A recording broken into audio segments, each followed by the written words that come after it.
آپ مجھے یہ بتائیے کہ جب آپ بچوں کے ساتھ ڈیل کر رہے ہیں سب سے زیادہ ٹربل والے بچے کس ایج گروپ میں ملتے ہیں آپ کو؟ سر یہی جو زیادہ تنگ کرتے ہیں یہی عمر کے. تو آج آپ کو یہ سوچیں کہ اس عمر کے بچوں کے ساتھ چونکہ ہمیں یہ پتہ نہیں ہے کہ یہ کیوں تنگ کر رہے ہیں، ان کے گھر میں ان کا باپ ان سے یہ باتیں نہیں کرتا ہے، یہ انفارچونیٹلی ہے، سچ یا نہیں؟ ٹھیک ہے، المیہ ہے نا. وہ اسکول میں یا مدرسے میں آتے ہیں تو ایک دوسرے کو کہہ رہے تھے یار مجھے آج یہ ہوا ہے، وہ کہتا ہے اور میں نے بھی وہ دیکھ سنا تھا کسی سے ایسے ہوتا ہے، تو میرے وہ بھائی ہیں وہ یہ بتاتے ہیں، اور یہ فیکٹ ہے، یہ ہو رہا ہے. ٹھیک ہے، ہم کبوتر کی طرح آنکھیں بند کر کے یہ نہیں کہہ سکتے کہ بلی مجھے نہیں کھائے گی. اب وہ بچہ فرسٹریٹ ہو رہا ہے، میں جس بچے کی مثال دے رہا ہوں، اب اس میں اس فرسٹریشن میں اگر ماں یا باپ یا استاد اس کے ساتھ سمجھنے کی بجائے کہ وہ اس مجبوری میں ہے، بچہ کس تکلیف میں گزر رہا ہے، اس کو جب دھتکارتا ہے یا جب اس کو پرے کرتا ہے یا جب اس کو ڈانٹتا ہے، تو پھر وہ بچہ کہاں جائے گا. اور یہ یاد رکھیں کہ یہ 9 سال سے لے کے 11 سال کی جو عمر ہے، اس کے اندر بچہ 90% 10 وائبریشن پہ ہوتا ہے برین، یعنی اس وقت وہ اسپریچولیٹی سے کنیکٹ ہو رہا ہے. ہم یہاں اس کو قتل کر سکتے ہیں اس کی اسپریچولیٹی کو، یا ہم اس کو، یہ وہ وقت ہے جب بچے کی آپ قرآن سے محبت بنا سکتے ہیں. ٹھیک ہے، یہاں ہم اس سے ود آل ڈیو رسپیکٹ سختی کر کے اس کو قرآن سے متنفر کرتے ہیں. وہ یاد کرتا ہے، سبق یاد کرتا ہے. یہاں ہم اس کو وہ جو حدیث والی بات اب میں آپ کو سناتا ہوں، وہ جب انہوں نے حدیث سنائی نا کہ جی وہ عذاب آئے گا، تو لٹرلی ریان میرے پاس آیا اور روئی جائے، کہتا ہے ابو آپ نے مجھے کس مشکل میں ڈال دیا ہے، کیا ہوا؟ وہ قاری صاحب نے کہا کہ مجھے تو عذاب آ جائے گا اگر میں ایک لفظ بھی بھولا تو میں تو نہیں پڑھتا قرآن. آپ اپنی آسانی یہ میرے 10 سال کا بچہ مجھے کہہ رہا ہے آپ نے اپنے تاج کے لیے مجھ پہ عذاب ڈلوا دیا. اب آپ سوچیں کہ حدیث غلط نہیں ہے، لیکن وہ حدیث اگر یہاں سنائی جاتی تو شاید وہ بچہ سمجھتا جب وہ ایڈلٹ ہو چکا ہے. جہاں اس کا کنیکشن اسپریچولیٹی سے ہو رہا ہے، جہاں وہ ایک نئی دنیا سے جڑ رہا ہے، وہاں اس کو ہم نے رحمت کی حدیثیں سنانی ہے یا عذاب کی حدیثیں سنانی ہے؟ خشیت اللہ کا جو مطلب میں سمجھاؤں، میں یہاں پہلے بھی ڈاکٹر سے بات کر رہا تھا، میں عالم نہیں ہوں، اس لیے میں اپنے علم کے مطابق، کم علمی کے مطابق سمجھتا ہوں. مجھے خشیت اللہ میں کہیں بھی خوف اللہ نظر نہیں آیا. اگین وہی عربی زبان کے لفظ کے مطلب کے والی بات ہے. میں کہتا ہوں ہم حب اللہ کو کیوں نہیں کہہ سکتے؟ اور میں یہی مثال دیتا ہوں یار، آپ جا کر باہر، اور میں یہ اوپن چیلنج کرتا ہوں، ہم میں سے کوئی بھی بندہ باہر کھڑا ہو کے کپڑے اتار کے یہاں پر ناچ نہیں سکتا. کیوں نہیں ناچے گا؟ سب سے پہلا اس کو کیا ہوگا؟ اللہ کے علاوہ لوگ کیا کہیں گے، لیکن لوگ اس کے بارے میں کیا کہیں گے؟ مجنون بھی تو ہو سکتا ہے نا.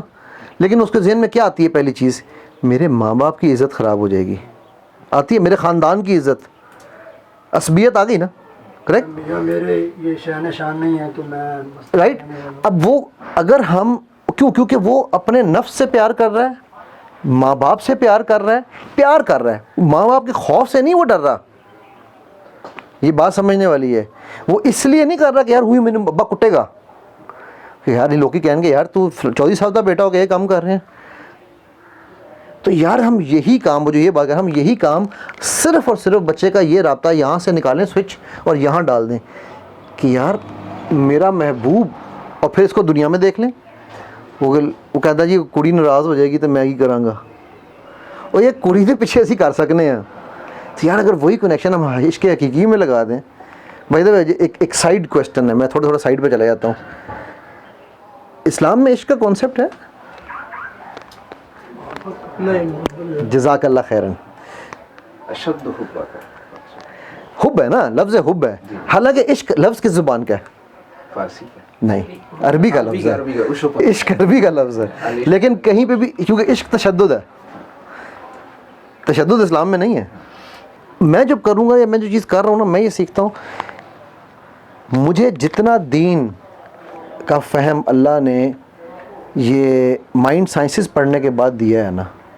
میں نے سیرت، شبلی نعمانی کی سیرت بڑی مشہور سیرت ہے، میں نے وہ میٹرک میں پڑھی تھی پہلی دفعہ، ٹھیک ہے، اور پڑھ لی تھی.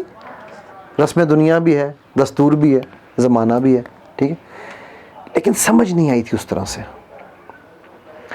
پھر اس کے بعد میں نے کئی اور پڑھی. پھر شیخ یاسر قادی ہیں ایک, شاید آپ نے نام سنا ہو.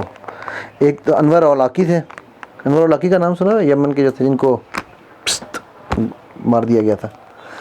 ایک انہوں نے سیرہ کی تھی, ان کی سیرہ یوٹیوب پہ پڑھی ہے. اور ایک پھر شیخ یاسر قادی ہیں امریکہ کے, انہوں نے سیرہ کی ہے. ان دونوں کی جب میں نے سیرہ سنی اور سمجھی, اور پھر اس سے مجھے مائنڈ سائنسز, تب تک میں پڑھ چکا ہوا تھا, پھر مجھے مائنڈ سائنسز سے ریلیٹ کرنی سمجھ آئی. میں سر پکڑ کے بیٹھ گیا. میں کہ یار جو علم میں جا کے امریکہ سے یورپ سے حاصل کرتا رہا ہوں, وہ سارے کا سارا وہاں موجود ہے. اب میں اس کی ایگزامپلز آپ کو دینا شروع کروں, آپ پریشان ہو جائیں گے. اب جب میں کام کر رہا ہوں نا, کوئی ایک مثال. میں نے تو فنگر پوائنٹنگ کی آپ کو دی مثال, باڈی لینگویج والی, ٹھیک ہے. اللہ کے اچھا, ہم ریسرچ میں یہ کہتے ہیں باڈی لینگویج میں کہ اگر مجھے آپ کو عزت دینی ہے نا, مجھے آپ سے بات کرنی ہے, تو میرا ٹورسو, میرا پیٹ اور میرے ٹوز, میرے پنجے آپ کی طرف یوں پوائنٹ کرنے چاہیے, تب میں آپ کو عزت دے رہا ہوں, ٹھیک ہے.